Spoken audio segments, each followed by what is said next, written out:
হানজালা বাসর রাতটাকে প্রায়োরিটি না দিয়া, নিজের গোসলটারেও প্রায়োরিটি না দিয়া রহমাতুল লিল আলামিনের প্রেমে মগ্ন হইয়া যাইয়া দৌড়াইয়া যখন চলে গেলেন উহুদের ময়দানে যাইয়া কাফেরদের উপরে খুব লইয়া রাগান্বিত হইয়া কাফেরদেরকে কচু কাটার মতো এদেরকে জাহান্নামে পাঠাইয়া দিয়া একটু পরে হানজালাও দুনিয়ায় নাই, দুনিয়া থেকে শহীদ হয়ে গেলেন। ইন্না লিল্লাহি ওয়া ইন্না ইলাইহি রাজিউন।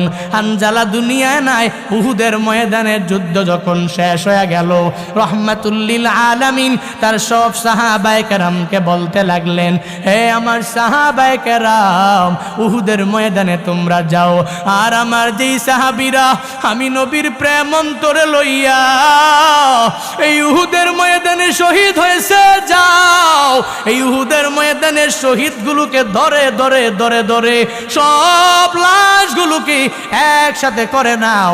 এদেরকে গোসল দেওয়া যাবে না, যাবে না, যাবে না, এদেরকে বিনা গোসলে দাফনের মধ্যে দিয়া দাও।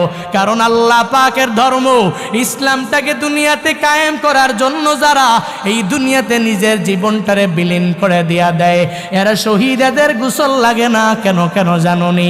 শহীদেরা একটা হাত নাই, একটা হাত ছাড়িয়ে আমার মাওলার দরবারে উঠবে। কোন শহীদের একটা পা নাই, পা হারা অবস্থায় মাওলার দরবারে উঠবে। আল্লাহ সেদিন বলবে, হে আমার বান্দা, তোমাকে আমি আল্লাহ হাত দিয়েছিলাম, তোমার হাত গেল কোথায়? হে আমার বান্দা, এত মায়া করে আমি তোমারে পা দিয়েছি, আজকে তোমার পা গেল কই? ওই পা তুমি আমার কাছে কেন আনতে পারো নাই রে বান্দা? সুহাদারা ওই দিন আল্লাহর দরবারে বলবে, ও আল্লাহ, ওই যে উহুদের ময়দানে যাইয়া বিভিন্ন ময়দানে যায়া যায়া আপনার নবীর প্রেমে পাগল হইয়া ধর্মটাকে দুনিয়াতে কায়েম করার জন্য মজলুমের পক্ষে দাঁড়াইয়া জালেমের বিরুদ্ধে তরবারি ধরতে যাইয়া আমাদের তাজা রক্তগুলো আমরা জমিনের মধ্যে বিলীন করে দিয়া দিলাম। আল্লাহ সেদিন বলবে, হে আমার সুহাদা বান্দারা, আয় আয়, এত কষ্ট করেছো, যাও বিনা হিসাবে জান্নাতে ঢুকে যাও।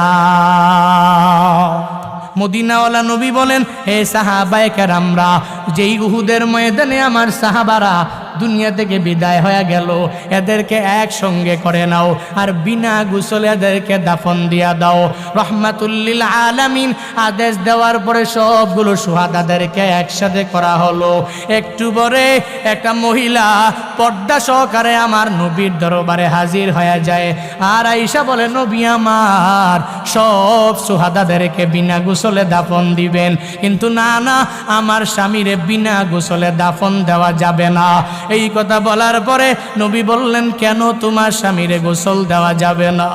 ওই মহিলা চোখের পানি ছেড়ে দিয়া বলে, নবী আমার স্বামীকে আপনি রুখসত দিয়েছেন, উহুদের ময়দানে আসা লাগবে না, যাওয়া লাগবে না, কিন্তু যখন শুনেছে আপনি নবী দুনিয়ায় নাই, এই কথা শুনে ফরজ গোসলের টাইমটাও আমার স্বামী পায় নাই, সে ফরজ গোসলকে প্রায়োরিটি না দিয়া উহুদের ময়দানে এসে আমার স্বামী হানজালা এই জায়গার মধ্যে শহীদ হয়ে গেল।